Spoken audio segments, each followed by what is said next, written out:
Bom dia, tudo bem? São 10h30 e de carnaval, estamos com os pastores aqui e quero convidar você a refletir, parar um pouco no seu feriado para a gente junto ouvir a palavra de Deus e louvar ao Senhor.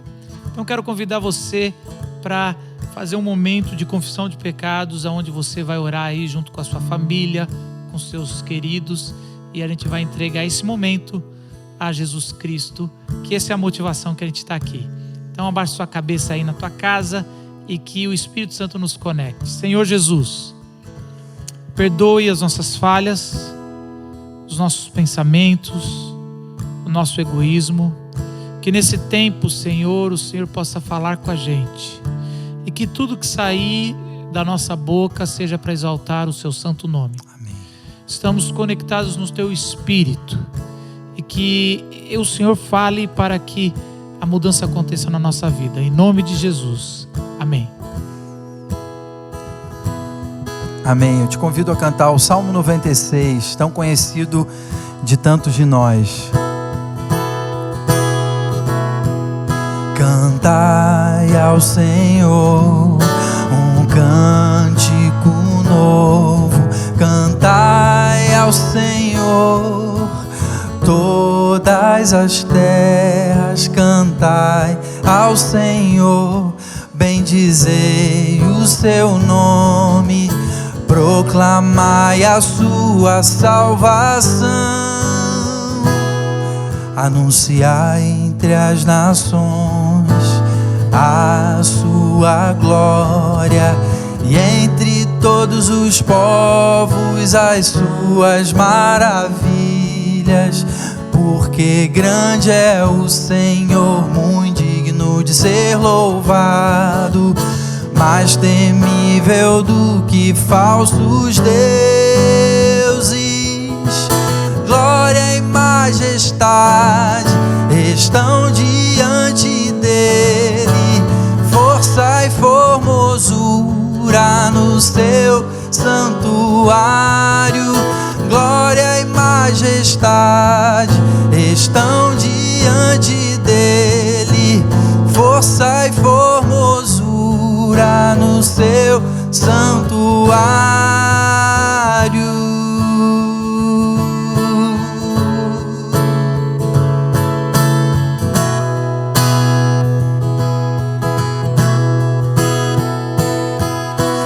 Vejo a luz do Senhor que brilha bem no meio das trevas, brilha.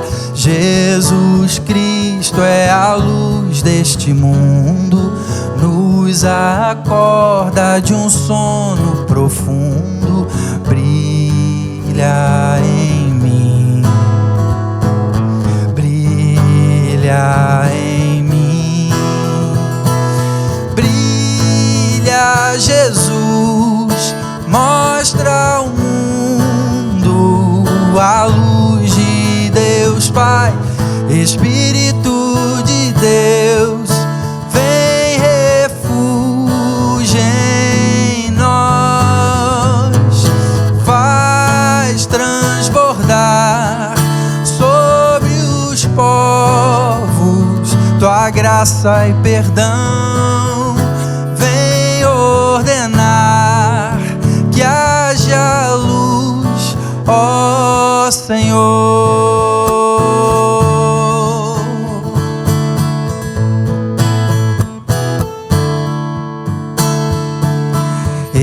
que achego ao teu trono incrível, mais finito ao intangível.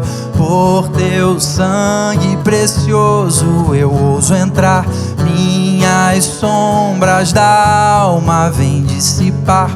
Brilha em mim, brilha em mim, brilha Jesus, mostra ao mundo a luz de Deus Pai. Espírito de Deus, vem refúgio em nós, faz transbordar sobre os povos tua graça e perdão. Vem ordenar que haja luz, ó Senhor.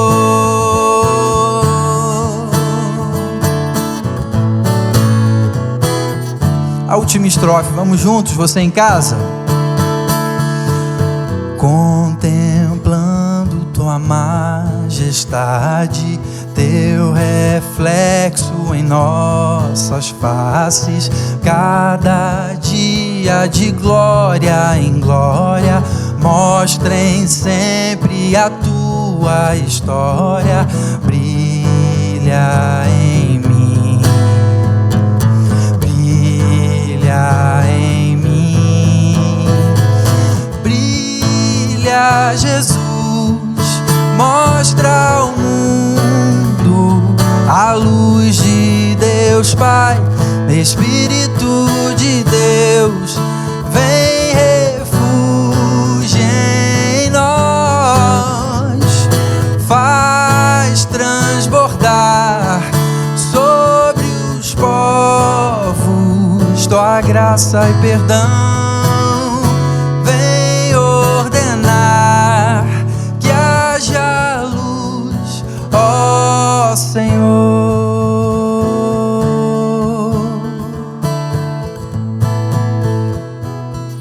Amém. Que haja luz, Senhor, a luz da tua palavra, a luz da iluminação do teu Espírito, agora na hora em que vamos abrir, Senhor, o texto bíblico e meditar, continuar a nossa meditação nesse encontro, depois daquilo que cantamos, agora a partir do que vamos ler e do texto que temos separado para hoje. Senhor, fala aos nossos corações, por tua misericórdia, fala ao coração de cada um nesse momento, onde quer que estejam, nas suas casas, reunidos, atentos, Senhor, à tua voz. Nós queremos ouvir a tua voz e oramos assim, com gratidão e com todo louvor, em nome de Jesus. Amém.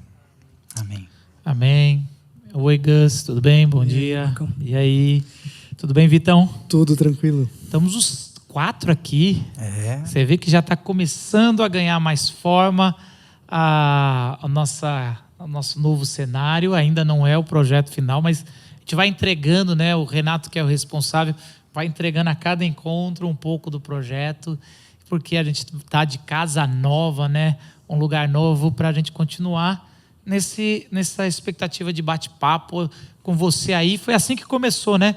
Tudo começou quando ninguém podia estar presente aqui, se reunindo de casa, e a gente falou, vamos criar um ambiente onde seja uma extensão da casa das pessoas, e a gente está aqui já com mais de 2 anos aqui fazendo esses encontros, essa exposição coletiva, premiando com 3 dos meus melhores amigos aqui também.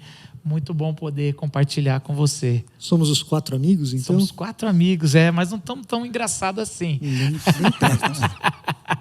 E é interessante que carnaval, né? Você sabe que eu quase nunca passei o carnaval na minha casa. E, na verdade, só tinha um lugar para passar. Porque eu passava carnaval no acampamento, porque meu pai era o fundador do acampamento. E eu nunca entendi direito esse negócio de retiro espiritual, ou por que as pessoas iam tanto no carnaval. Só depois de bem mais velho, quando eu passei um primeiro carnaval na cidade, eu entendi por que as pessoas saíam. Esse caos que vira, esse caos que às vezes não deixa a gente chegar na igreja. ou fazer alguma coisa que a gente gostaria, chegou, né? E é interessante que eu sempre cresci, não sei se vocês cresceram assim, ouvindo que carnaval é a festa da carne. Eu lembro até de um acampamento que eu fui preletor, que eles chamavam de espirituaval. Que, né, é ruim. Crente naqueles nomes ruins que eles dão. Espirituaval, que era aqui é a festa do espírito e tudo mais. O retiro era o espirituaval? Caramba, porque agora que eu entendi, eu tava podiam chamar de acampamento Pentecoste, mas inventaram para contrapor carnaval. Aqui a gente dá aval pro espírito. Era uma coisa isso, eu acho é soltar, né? Porque a gente tem. Fala. É irresistível fazer um trocadilho, né? E eu acho que é interessante porque o carnaval está muito ligado com a Páscoa, né? A ressurreição de Jesus, ele sempre acontece, por isso que nunca tem a data definida, 40 dias antes do encontro da Páscoa, e aí daí entra na quaresma, né? Eu não sou tão especialista em festas católicas, né? Calendário litúrgico. Calendário litúrgico, então você tem a quaresma, que você solta tudo da carne, né? Você que já viveu até o carnaval mais, né? Aí depois você fica um período se preparando, né? Para o espírito, para dar mais vazão ao espírito, negando a carne. E hoje a gente gostaria de conversar com você de uma ideia que essa ideia de agora é um tempo de carnal, e agora é um tempo espiritual, onde eu vou negar a minha alegria, meu prazer, as amizades. Então eu vou me isolar, vou deixar de comer, vou deixar de dormir e eu vou ficar mais espiritual por causa disso. Assim, aqui vai ser mais algo espiritual, não é um tempo de festa, porque carnaval é tempo de festa, alegria, e a gente acabou ao longo da história, de forma popular, descrevendo o inferno como uma grande festa e o céu como um negócio muito chato, né? Um negócio espiritual, sem cor, só nuvem e harpa, como se alguém gostasse de harpa, não sei. Mas assim, e aí o pandeiro ficou pro inferno. Um pouquinho vai, mas eternamente. Uma harpinha uma vez na vida é legal, agora não dá, né? É uma tortura. E aí, que lugar virou o lugar de tortura, que lugar virou o lugar de festa? E a Bíblia vai trazer um outro ponto de vista, onde se une, não é nem um lugar só de festa, mas a festa faz parte do espiritual, a alegria faz parte do espiritual, comer faz parte do espiritual, dançar, a sexualidade faz parte do espiritual. Isso é uma coisa que se junta. Então a grande pergunta é como a gente pode viver com a parte espiritual encarnada, com a parte espiritual que não abandona a gente no carnaval, ou que a carne não nos abandone na Páscoa. Como é que a gente pode viver com a palavra de Deus viva, se tornando viva em nossa realidade, na nossa vida, e aonde aonde está tão intrínseco que não dá para separar mais, é uma coisa só. Sem essa dualidade, né? Lembrando que nós somos seres integrais, né? Você não é um ser carnal no carnaval e um ser espiritual na igreja. Né? Na igreja. Você é você o tempo todo, por inteiro, amado por Deus. Então, a Bíblia, o texto, né, de hoje, traz isso, né? Uma maneira diferente de olhar para a vida da gente, que não é essa, né, da dualidade. Ou eu estou espiritual, ou eu estou carnal. Não é assim, né? Não precisa ser assim. Não carnal. Não, carnal não é, na Bíblia não é, a gente já comentou algumas vezes, né? Não é sinônimo de físico, às vezes sim, né? Mas carnal às vezes se refere a valores que são em rebeldia contra Deus. Então, às vezes natureza a gente mistura. Caída. A natureza caída humana. Então tem aspectos que são imateriais, que são dessa natureza humana caída, e aspectos que são materiais dessa natureza caída, e Jesus está em redenção disso tudo. Disso tudo, né? É curioso que, mesmo no calendário litúrgico, a ideia era trazer essa integralidade do ser humano para a espiritualidade. Tanto na fartura da mesa, de trazer a celebração para a espiritualidade, uma espiritualidade que celebra com aquilo que a gente come junto, quanto no período da quaresma, quando você traz o jejum ele convida o corpo para participar do lamento, do luto, que são coisas que a gente geralmente faz com as lágrimas. o jejum ele convida o corpo para participar também dessa dimensão da espiritualidade. A mesa e a ausência dela na espiritualidade bíblica hebraica é refletida, ou deveria ser no calendário litúrgico, dessa forma, mas a gente acaba que se desvia disso das mais variadas maneiras, né? Exatamente. E é interessante que Jesus, com a morte e a ressurreição, ele unifica isso. E a igreja começa a experimentar essa unificação da palavra viva logo no comecinho da sua experiência, quando o Espírito vem, é derramado de forma abundante o Espírito do Senhor na igreja. E a gente vai ver em Atos a experiência dos primeiros ali discípulos de Jesus, depois do Pentecoste, vivendo essas experiências, às vezes, vamos dizer assim, mundanas, no sentido comuns, ordinárias, mas extremamente espirituais, extremamente espiritualizadas. Então essa unificação, conectadas com Deus, né? Conectadas com Deus, quando a palavra se torna viva ali, e num personagem que é Estevão, que a gente queria meditar nesse encontro nosso, que está lá em Atos, capítulo 6, versículo 8 a 15. Gustavo, você pode ler para a gente? Atos, capítulo 6, versículo 8 a 15. Diz assim a palavra do Senhor: Estevão, homem cheio de graça e poder, realizava milagres e sinais entre o povo. Um dia, porém, alguns homens da chamada Sinagoga dos Escravos Libertos começaram a discutir com ele. Eram judeus de Cirene, de Alexandria, da Cilícia e da província da Ásia. Nenhum deles era capaz de resistir à sabedoria e ao espírito pelo qual Estevão falava. Então, convenceram alguns homens a mentir a respeito dele, dizendo: ouvimos Estevão blasfemar contra Moisés e até contra Deus. Com isso, agitaram o povo, os líderes religiosos e os mestres da lei. E Estevão foi preso e levado ao conselho dos líderes do povo.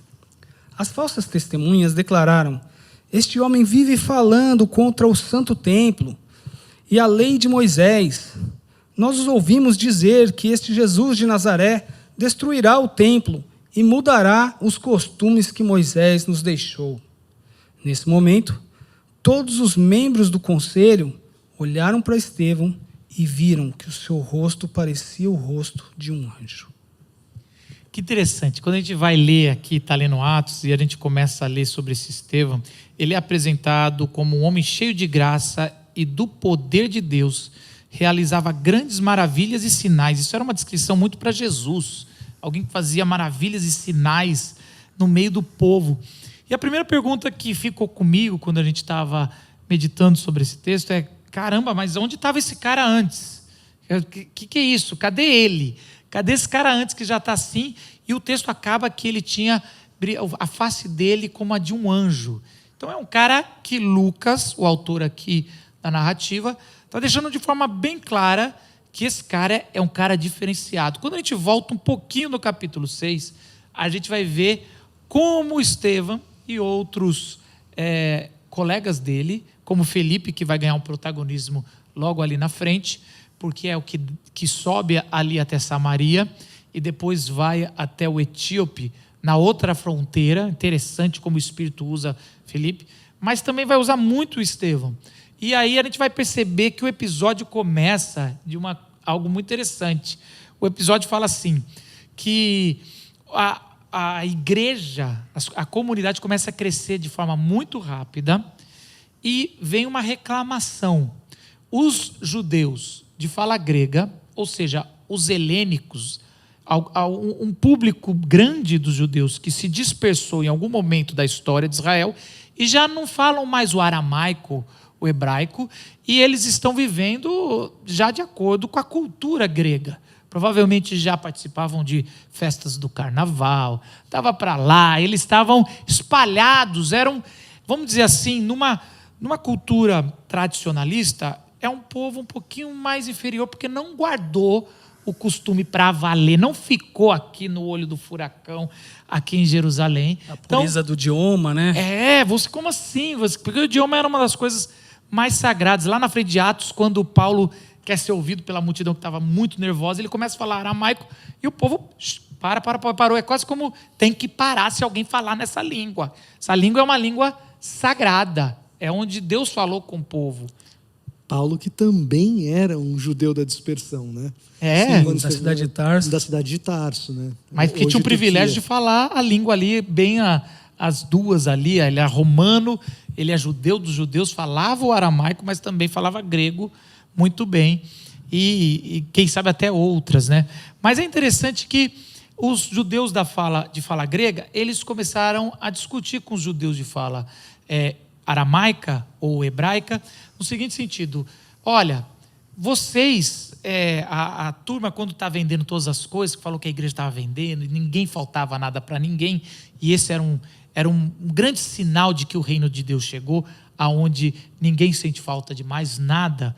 E aí eles falavam assim: as nossas viúvas, elas estão sendo preteridas, elas não estão sendo acolhidas com o que elas precisam, as de fala grega, do que os judeus de fala hebraica. Então, assim, vocês... Havia uma distribuição diária ali, né, de alimentos, e essas daí estavam sendo preteridas. Porque isso é uma lei do Antigo Testamento. Era quase como um bolsa viúva, que era uma obrigação do templo. Só que como eles já tinham rompido do templo, aqui faz mais ou menos uns 5 anos depois do Pentecoste, eles já não tinham aquele auxílio do templo. Então quem estava fazendo isso era a igreja. A igreja, a comunidade, não pense a igreja como um templo, um lugar. A comunidade, eles estocavam nas casas lá em Jerusalém, e as viúvas iam passando, e parece que, de alguma forma, eles deixaram passar isso, e as viúvas de fala hebraica estavam recebendo, e as de grega não. Como se fosse assim: vocês já vivem um outro costume, vocês já estão vivendo com os gentios, essa lei não precisa para vocês.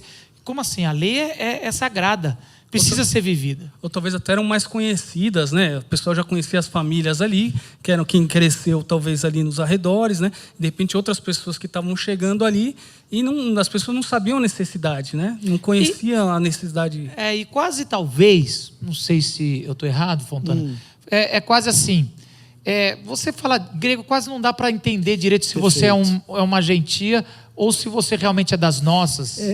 Alguns autores sugerem até uma dificuldade funcional mesmo.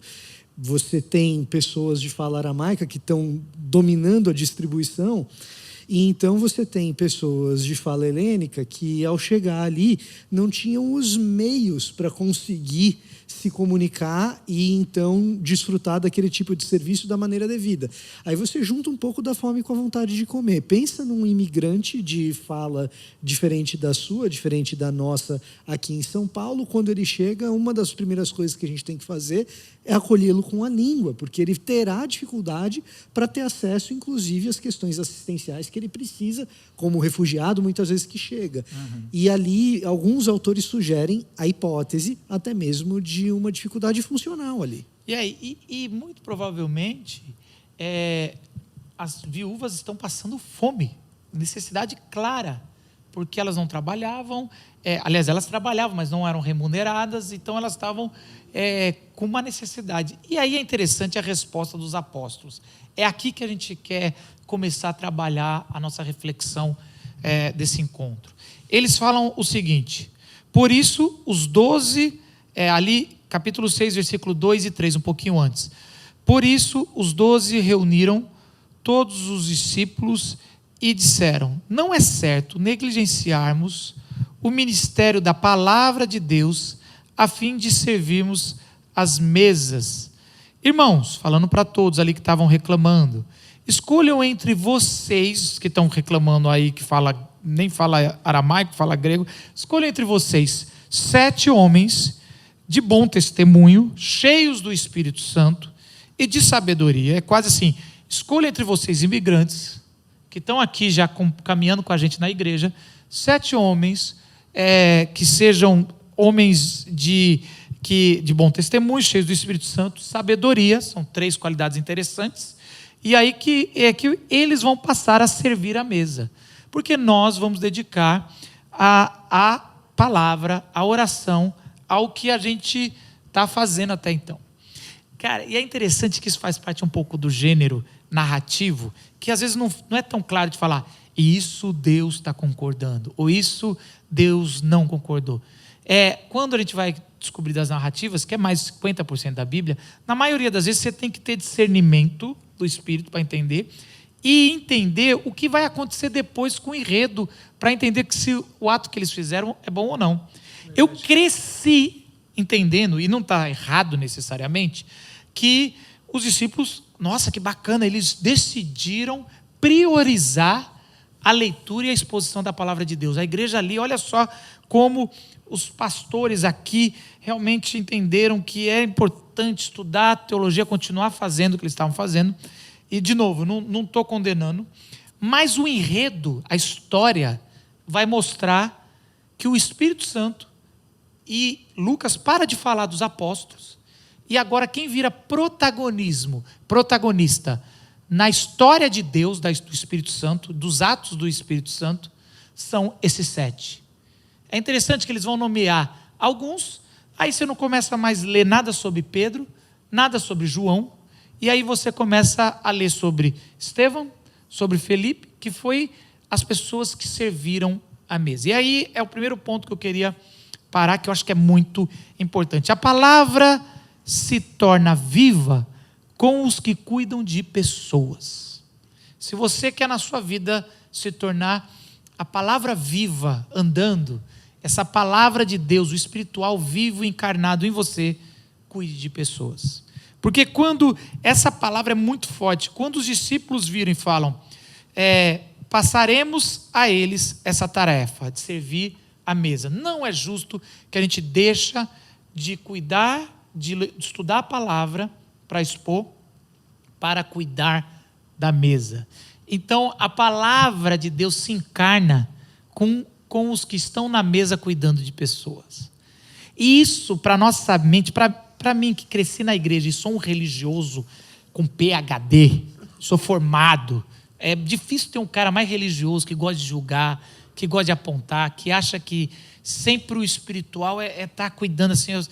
Para mim, eu sou igual aqueles dois, o levita e o sacerdote que passou do lado do homem que foi assaltado. E eu sempre falo, cara, até poderia cuidar desse cara que foi assaltado, mas eu tenho coisas para fazer na igreja. Eu tenho que estudar pregação de domingo. Eu tenho que fazer. Essa desculpa eu dou.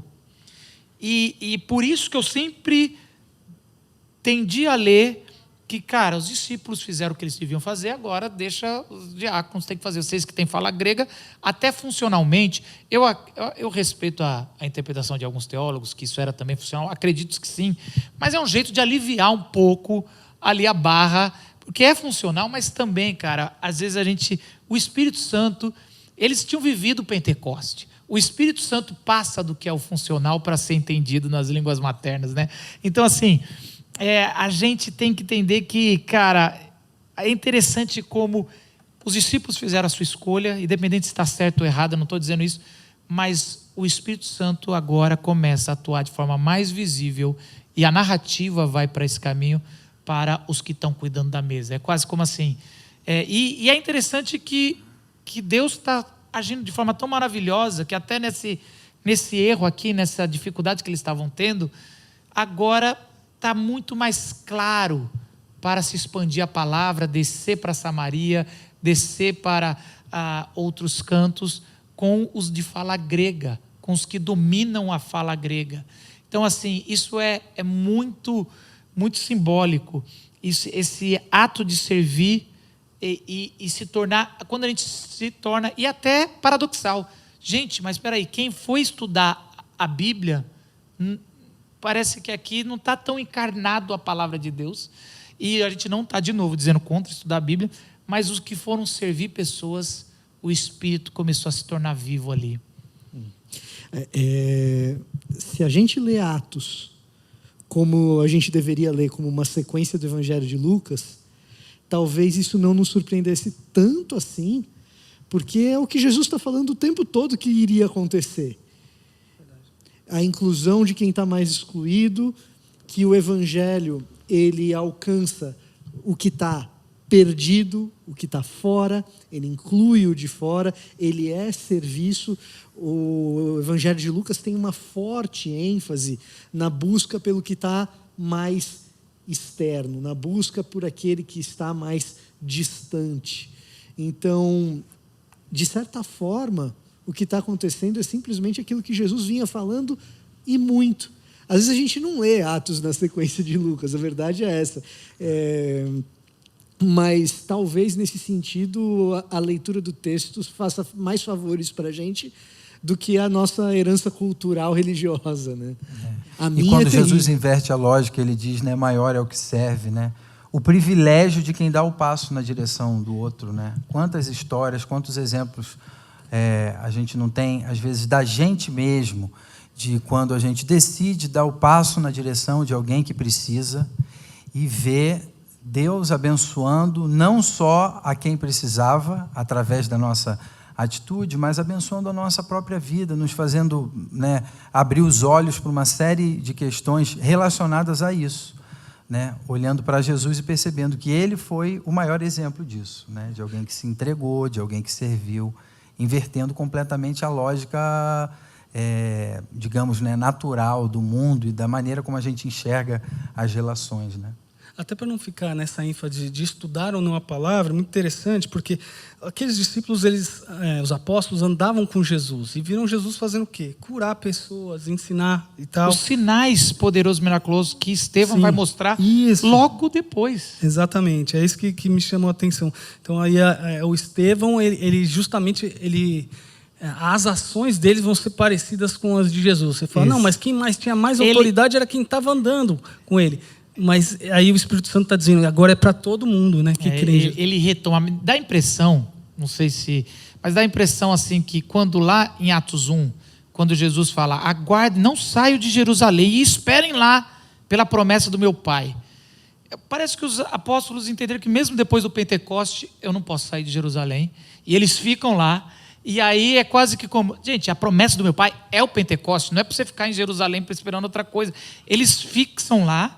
E depois o Espírito fala, tá bom, então eu vou sair por outros também ali. A gente vai sair. Então é muito interessante isso. Como eles ficaram lá. Mas o mais interessante é exatamente isso. Para mim como o Espírito age quando a gente decide servir. E várias vezes a gente fala, eu não estou preparado teologicamente para fazer nada, para fazer missões. Eu não estou ainda, não conheço a Bíblia. Eu não sou igual a vocês, pastores, que consigo... Não é isso que Jesus nos chamou. Jesus chamou para a gente servir. E servindo, o Espírito vai trazer à nossa boca o que Ele já tem nos ensinado, pouco que a gente aprendeu. Se você aprendeu pouco, vai ser isso o suficiente. Essa é a promessa do Espírito Santo. A promessa do Espírito Santo é Ele ser derramado a todos que declaram que Jesus Cristo é o Senhor. E nesse novo nascimento, nesse batismo do Espírito Santo, a gente vai ser capacitado de forma milagrosa, de forma de um dom, um presente de Deus, a proclamar. E isso é incrível, porque Estevão é um cara que a gente não sabe o passado dele, ele tem a fala grega, mas ele faz um dos maiores pregações que tem em Atos, maravilhosos, que é no capítulo 7, assim, uma pregação retomando tudo do Antigo Testamento. E a gente vê que claramente é o Espírito que está capacitando Estevão a fazer isso. Então, o meu primeiro desafio para você, se você quer viver essa união entre o Espírito e a carne, no sentido do corpo, viver a palavra de Deus viva em você, sirva, se coloque à disposição das pessoas, escolha estar à mesa servindo quem está passando fome, quem está necessitado, porque é esse o lugar que o Espírito está nos encaminhando e direcionando. O pouquinho que você tiver já é suficiente, né? Porque é Deus quem vai, né? Com você, por você, né? No poder do Espírito Santo. Então, dizer, mas eu não sei ainda. Então, o que você sabe, você já recebeu alguma coisa, você tem recebido. Isso já é suficiente para Deus usar você, a sua vida, para ser bênção na vida de outras pessoas. Continua aprendendo, mas uma coisa não limita a outra, né? Isso. E aí é interessante que eles escolheram, o texto começa que a gente leu, falando sobre Estevão, já começa a fazer sinais, maravilhas, está ali pregando com autoridade. E aí começa a incomodar alguns que estão vindo de fala grega também. Eles estão vindo e estão começando a incomodar, falando, olha, cara, a sua mensagem não é uma mensagem... Porque você imagina, aí é interessante, é uma coisa assim, para se pensar, né? Pelo menos eu tentando preencher as lacunas da narrativa aqui, você tem assim, você sempre, o maior traíra é do meio, não é o outro lado. Então, até então, quando a gente tem fala grega, os de fala hebraica, aramaica, eles estão do outro lado, a gente tem que vencer isso. Aí vem os outros, e os outros não aceitam a mensagem de Jesus. Claramente, eles não aceitam Jesus ser o Messias, e começam a falar, ele está falando contra o templo. Ou, no mínimo, se ele aceitar o Messias, não aceita a plenitude da obra de Jesus, que é o Pentecoste ali, que é, agora somos templos, a gente reunido. E aí eles começam a questionar Estevão, dizendo, cara, a gente saiu, a gente decidiu viver a nossa vida lá fora, mas Jerusalém ainda é o lugar. Eu não vou deixar de fazer minhas peregrinações, aqui é a parada, para de querer romper contra o templo. E aí, cara, é quase como Estevão falando, gente, eu estou tendo fogo dos dois lados aqui, porque quase Estevão se preparou a vida toda para enfrentar o Sinédrio. O discurso dele estava bem decorado ali, mas dos caras de vocês que também viveram fora, estão me condenando por isso. Então é quase assim, vocês não conseguem viver essa peregrinação nas festas, escolheram uma só para fazer, todas as 7 vocês já não vivem mais tantas coisas, vocês não conseguem mais ter essa separação, vocês vão cobrar de mim tudo isso, e a gente vai viver isso, esse jugo, esse peso. E aí é interessante que eles começam a querer argumentar, só que o texto diz o seguinte no versículo 10, mas não podiam resistir à sabedoria e ao Espírito Santo que com ele Estevão falava. Então parecia que Estevão estava sendo turbinado com uma fala que não era dele, não era uma lógica humana. Porque os judeus, eles sabiam argumentar. Se há alguma coisa que aprendia desde os 6 anos de idade, era oratória e argumentação. Os judeus já eram um povo da língua, sabia argumentar, sabia essa argumentação, que eles viviam disso. Os fariseus, eles viviam de se questionar. Então a gente lê na Bíblia lá, e um fariseu botou Jesus à prova. A gente já pensa assim, que mau caráter, já está querendo fazer uma pegadinha. Era comum entre eles virar assim, quero fazer um teste com você, e fazer era quase um esporte. Quero debate. Vamos debater. E muitas vezes um debate com um propósito virtuoso na mente dele. Isso. Ao contrário, às vezes, do que a gente imagina, muitas vezes o propósito do debate era chegar no final com uma melhor maneira de obedecer à lei. Uma maneira até mais acessível para o povo. A partir do nosso debate, as pessoas vão ter um acesso melhor sobre como interpretar a lei e sobre como cumpri-la. Não tem lá nos Estados Unidos, não sei se você já viu esses memes assim, o cara senta numa mesa, me convence ao contrário, a terra é plana, me convence ao contrário. No meio da praça, né? Coloca lá a plaquinha assim, e fala. E é mais ou menos isso que eles faziam, era comum entre eles, principalmente entre a liderança. E aí, mas aqui eles estavam e já estavam muito mais bravos. E aí é interessante que o relato de Lucas fala, eles não conseguiram nem chegar perto de dobrar Estevão da argumentação, mesmo sendo muitos, mesmo sendo de várias sinagogas de nome assim conhecidas, espalhadas, eles não conseguiram dobrar Estevão, porque o Espírito falava por ele. Então assim, não era mais quase Estevão, era o Espírito. Então a palavra se torna viva, primeiro a gente viu com os que cuidam de pessoas. Agora a gente está vendo que a palavra se torna viva com os que não separam o discurso do Espírito, que era algo muito grego, né? Sim, essa ideia, né? Os filósofos tinham muito isso, um correto conceito sobre as coisas, né? A ideia do mundo das ideias. Isso me aproxima ali de uma melhor vivência daquilo, né? Eu ter o conceito correto sobre. E nada mais grego, inclusive, né? Nada mais influenciador da cultura helênica, como esse pessoal que era de fala grega, helênica, né? talvez isso era algo que estava muito forte entre eles, ali, de separar muito isso. Então parece que aqui a forma com que Estevão encarna isso, tanto no jeito que ele servia, quanto na fala dele aqui, parece que chacoalha o negócio ali, né? E eu acho que essa é uma consequência do primeiro ponto. Se você está servindo, por quê? Porque não está separando o que é igreja, o que é um lugar sagrado. Aqui, quantas vezes as pessoas vêm e às vezes escapa uma palavra, um palavrão, está conversando, e alguém chega na frente do pastor, ou aqui na igreja você vai falar isso, e a gente fica assim, gente, meu Deus, isso nada é tão grego quanto isso, de você achar que... Primeiro, é que talvez aqui não aconteça tanto, porque a gente é meio traste, né? Assim, não dá tanto. Mas assim, em outras igrejas tem muito disso, porque assim, os caras chegam assim e começam a separar. Aqui é a igreja. Aí vai ou no futebol, aqui pode falar palavrão. Geralmente é o Paulo, né, que fala, a gente fala para ele, né? Paulo, não, eu não falo. Não é o Paulo, não. E assim... Mas a gente sacraliza lugares, a gente sacraliza... É lógico que tem ambientes que tem um tipo de fala, outros ambientes que tem outro tipo de fala. Não é isso que eu estou condenando. Não é, mas eu acho que a galera está entendendo. Eu acho que é sacralizar alguns lugares. No outro, né? Deus não está num cenário e está no outro. Exatamente. Aí é mentira, né? Exatamente. Tem gente que muda a voz para orar na igreja. Então aqui é o Senhor, fica assim. E aí quando vai orar em casa, não, aqui já não precisa mais mudar a voz, aqui dá para ser. E vai, de madrugada a fila é menor da oração. Então a madrugada é um lugar melhor. Parece simples, mas a gente só tem formas mais sofisticadas. Nós presbiterianos, isso aí é coisa de quem...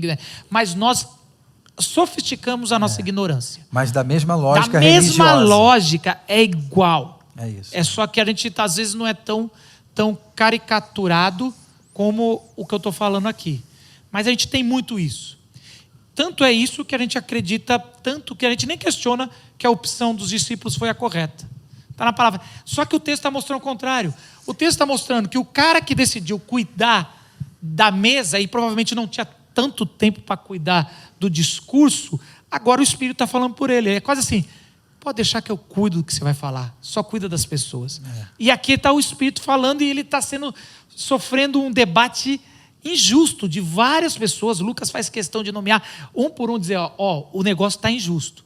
Não é um debate de 1 para 1, é um negócio que deveria ser um massacre, não está conseguindo, e depois o sermão do capítulo 7 mostra o tanto que o Espírito estava com Estevão. E aí tem uma coisa disso também, né? O discurso que se traduz na prática. Uma coisa é, eu digo, eu te amo. Legal, é preciso ser dito. Agora, eu boto uma mesa para você. Eu te sirvo com o que eu sei que você gostaria de comer hoje. Isso é uma manifestação ainda mais clara, mais evidente do que eu tinha te dito, né? Que eu te amo. Acho que aí também está presente isso. O discurso que se torna em prática, em toque, em mesa posta. Isso faz toda a diferença. Né? A forma de tratar. E um discurso amparado em uma prática recorrente que se observa no passado do cara constantemente já há algum tempo. Não é qualquer um que está fazendo aquele discurso, é alguém que há um bom tempo tem demonstrado essa prática. Legal isso, né? Não é só para mostrar alguma coisa que ele não é, mas... Sobre o teste do tempo, né? Isso. É muito interessante. Talvez eles até pensarem em ir nos apóstolos, os apóstolos já estavam afiados, eles iam perder a argumentação, porque os apóstolos estavam afiados na Bíblia. Vamos pegar o ponto fraco, os que estão servindo na ponta. E aí o Espírito Santo começa a falar através e mostra que o milagre... Deus está cuidando de todo mundo, dos que estão se preparando e os que estão na ponta. Mas não existe separação. É uma coisa só. A gente discute muito isso.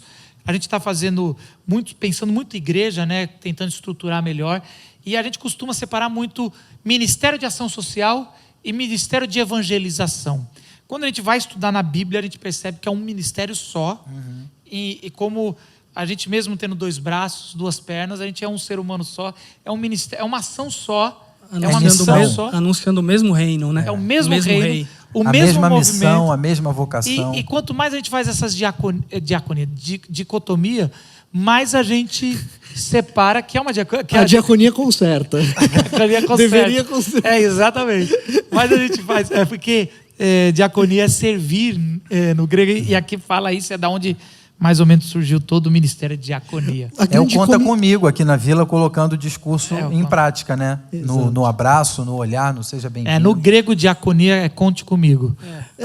Paulo É fala tipo isso. É tipo Não, e isso. tem mais uma coisa também, que é para além disso, que é o meu trabalho, meu ambiente de trabalho, como eu me relaciono com os meus familiares, Isso. como eu me relaciono com a minha profissão. Muito meu para papel além no desse mundo, encontro né? aqui, né? De domingo. Não só, aqui eu trato todo mundo bem, aí eu tô lá no trabalho, eu não Isso. falo com ninguém, eu não me relaciono, né? Muito bem Então, lembrado. Deus. É a grande comissão, no fundo, né? Jesus não fala ide por todo mundo fazer discípulos de todas as nações, ensinando aquilo que eu ensinei. Ele diz, ensinando a obedecer aquilo que eu ensinei. Fala, batizando em nome do Pai, do Filho e do Espírito Santo, ensinando-os a obedecer tudo aquilo quanto eu vos ensinei. Ensinar a obedecer é diferente de ensinar um conteúdo meramente. Então, quando a gente fala em ação social e evangelização, na própria grande comissão já existe uma noção da prática junto com o ensino que é indissociável. Aliás, Jesus é genial nesse aspecto quando ele fala ensinar a obedecer, ele está precisamente dizendo, você não vai uma hora ensinar e outra hora obedecer. Você vai ensinar a obedecer e você faz isso obedecendo, fazendo discípulo. É o exercício de uma prática, né? Essa dicotomia não tem, né? Por isso que Paulo, também conhecendo as línguas, ele fala de fé como fidelidade. Então, assim, é pela fidelidade o justo viverá. E pela fé também. Então, não se dissocia as duas. A pessoa está na prática e está também na fé, acreditando. As duas coisas não mudam. Então, a gente viu que a palavra se torna viva com os que cuidam de pessoas. Vimos também na vida de Estevão que a palavra se torna viva com os que não separam o discurso do Espírito. E talvez a terceira parada aqui que a gente deveria pensar é a palavra se torna viva com os que deixam Deus o defender. É interessante que eles chamam o Sinédrio. O Sinédrio era feito pelos 70 líderes que tinham uma sala muito especial no templo, onde decidia de forma jurídica e espiritual tudo. É o Supremo Concílio e os líderes da igreja num só grupo. O Supremo... autoridade religiosa ali, autoridade isso. ali. E E jurídica. jurídica, do ponto de E vista aí eles estavam lá, eles chamam, religioso. sabia? Ali, assim, quando você está na frente dessa Não turma, é para morrer, do Sinédrio, é para morrer, ou para pelo menos tomar uns açoitezinhos para sair de boa. E assim, eles estavam ali e Estevão estava... Como acontece com Jesus, né? Muitos foram... A NVI traz que eles foram subornados. A Nova Linguagem Transformadora fala que eles foram convencidos, mas são falsos testemunhos, de qualquer jeito vai trazer. E aí eles começam a alegar que Estevão, ele era alguém que estava falando contra o templo, o lugar santo, e Moisés. É interessante falar, esse cara está falando contra Moisés. Ele não quer que a gente venha mais para cá todo ano. Ele está falando que a gente é o templo, que Deus habita entre nós e não em coisas feitas por mãos humanas. Então, na verdade, eles estão um falso testemunho, mas tem um pouco de verdade ali. É só uma distorção para ver se matava Estevão. E o último versículo, antes de Estevão se defender, porque depois o sumo sacerdote vai pedir para ele se defender, ele vai fazer uma grande pregação que vai acabar com ele sendo morto. Mas antes disso, eu gosto do versículo 15 que fala assim: olhando para ele, para Estevão, todos os que estavam sentados no sinédrio viram que o seu rosto parecia o rosto de um anjo. Ou seja, isso é meio estranho, né? O que é um rosto de um anjo? Então agora você imagine a cena. Como é que todo mundo percebe também Provavelmente isso? Estevão está sentado ou ajoelhado no meio do sinédrio e tem 70 pessoas mais velhas gritando e acusando, e os acusadores ali falando, você contra, como é que você ousa, seu helênico rebelde, você fala contra Moisés, contra esse lugar aqui que você está pensando que é solo santo, aonde Deus está habitando, ali na sala de trás, que é o Santo dos Santos, ele está ali, ele vai te fulminar. E eles estão falando assim, e os acusadores falando, e os 70 estão olhando, e está assim, o rosto dele está diferente. Fala baixo, não comenta não. Caramba, tá meio Reparou assim. também? Que estranho, né? Eu não concordo com o que ele está falando, mas o rosto dele está ele brilhando. não está nem falando, é isso que é a questão, ele nem começou a falar, ele só está sendo massacrado. E aí, o rosto dele começa aparecer de um anjo, e muitos estudiosos, acho que a grande maioria, fala que é como um brilho. É como um brilho, ou como um anjo, que a palavra quer dizer mensageiro. O rosto dele parece que ele é um mensageiro legítimo de Deus. Brilha como se ele tivesse visto Deus e descido da presença de Deus e está aqui na nossa frente. Como é que estranho. Quem foi que fez isso no passado, que viu Deus, ouviu a voz de Deus e trouxe como um anjo a mensagem aqui para baixo com a gente mortal? Foi Moisés. Então, olha a ironia do texto. Ele está sendo acusado de falar contra Moisés, que o rosto de Moisés brilhava como a de um anjo lá embaixo, mas agora, no meio da acusação, Estevão não se defende, enquanto ele não é convocado a se defender, mas Deus defende ele na frente do Sinédrio. Marcos, olha que interessante. Como é que é o rosto de alguém que, sendo acusado, sem falar nada, aparece o rosto de um anjo? E Moisés era um outro judeu, criado também num ambiente de uma outra língua. Que falava uma outra língua. Que falava tanto uma outra língua que gaguejava direito ali, não sabia se comunicar. Era assim, cara, eu tenho esse problema, eu não sei. Eu aprendi com a minha mãe ali, a filha do faraó, era um infiltrado, exatamente, é um estrangeiro que foi desprezado pelo próprio povo, por muitas vezes. Aliás, ali é só Deus que acreditava em Moisés. Que também foi entregado por um compatriota. Cara, e é impressionante que o que acontece aqui, né? Lucas faz questão de todos os mártires, de mostrar que todos que foram assassinados pelo povo judeu ou pelos romanos, ele faz um jeito de colocar uma parte da narrativa para mostrar que eles estavam fazendo, sabendo que estavam errados. Foi assim no Evangelho de Lucas com Jesus, várias vezes você vai ver, 3 vezes você vai ver que eles declaram, ele é inocente, ele não tem nada, e mesmo assim eles continuaram. Você vai ver isso em Paulo, sendo declarado várias vezes sobre inocente, ele não fez nada contra... E aí mesmo assim, e Estevão está deixando esse rosto brilhando, e também a narrativa dizendo que eles foram subornados, tudo, mostra que Estevão era inocente. O Sinédrio vai tomar uma decisão agora, a partir de agora, com uma decisão sabendo que ali é alguém que Deus está legitimando. E é interessante que isso é muito sinal de quem está vivendo no Espírito. Não se defende, não é olha, você acha que eu faria isso? Eu sou assim. Muitas vezes, eu por ser uma pessoa pública na internet, o Paulo, o Gustavo menos, o Vitor é um pouco mais também, a gente vira e mexe, quem tem algum canal na internet, ou quem é acusado na internet, e a minha tendência, eu já fiz isso algumas vezes, é de gravar um vídeo para esculachar, dizendo, você acha, eu vou fazer isso? Você acha que eu vou? A nossa tendência é nos defender. Ou então até ver as pessoas nos comentários nos defendendo, mas tendo um prazer de ver as pessoas que estão nos defendendo humilhando aqueles. A gente não precisei falar, né? Você já teve esse prazer, Vitor, de ver pessoas defendendo você e esculachando a pessoa que está falando? Tem que passar esse vexame de admitir. Eu tenho que passar esse vexame de admitir. Aqui no nosso, a gente sempre esculacha a gente mesmo, confessa nossos pecados aqui.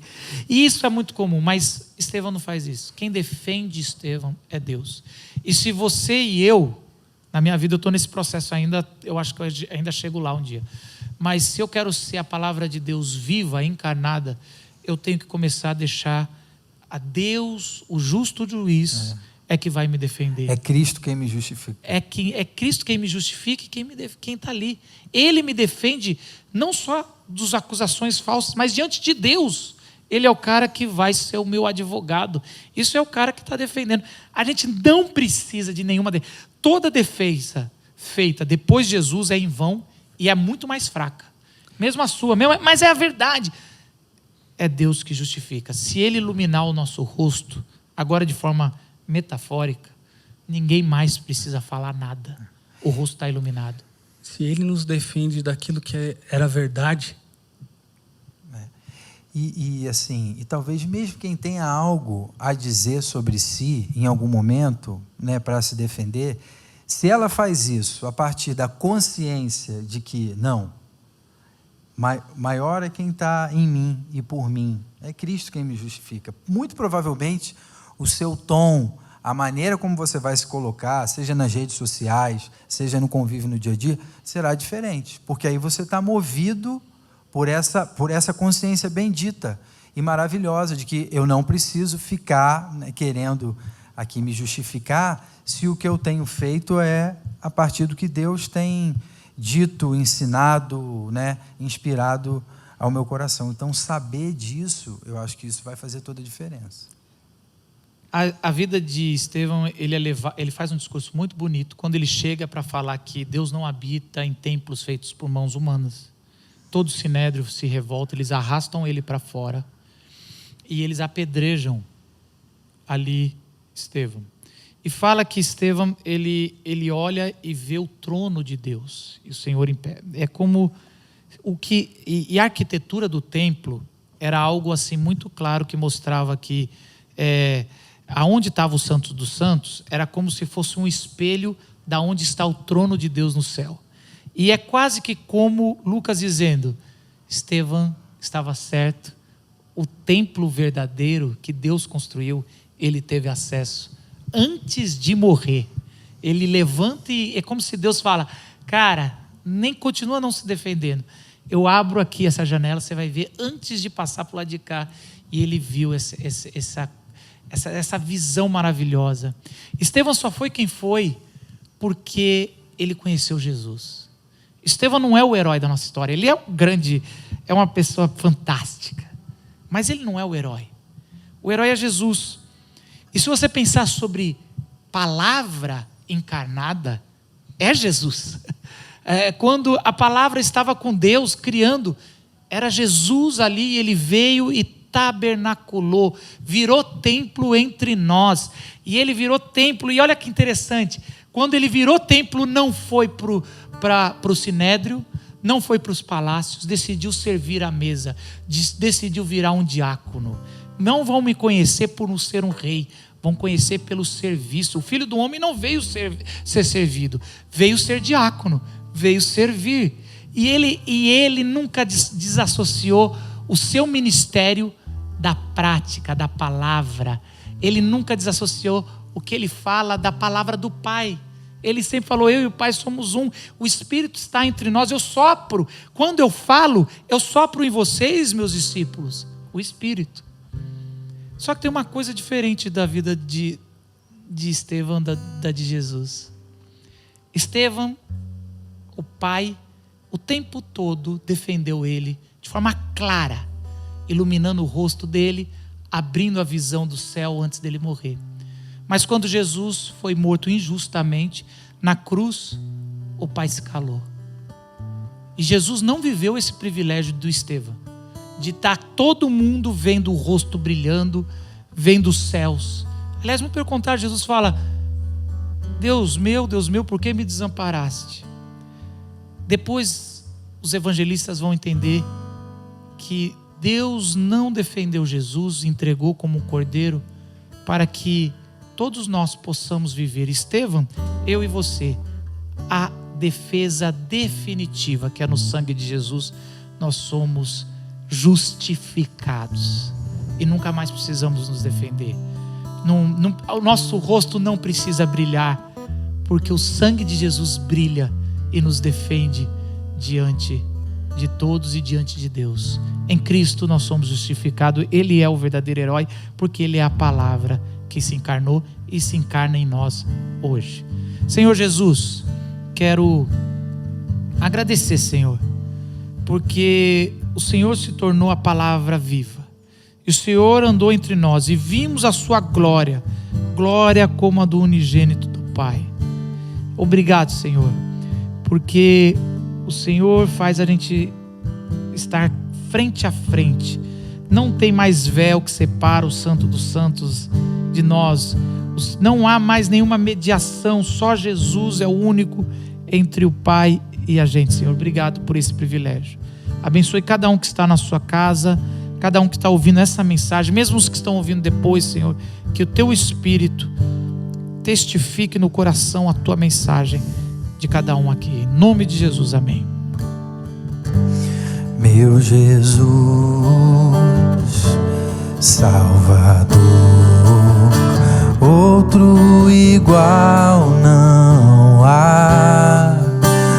Todos os dias quero louvar as maravilhas de teu amor. Consolo, abrigo, força e refúgio é o Senhor. Com todo o meu ser, com tudo que sou, sempre te adorarei.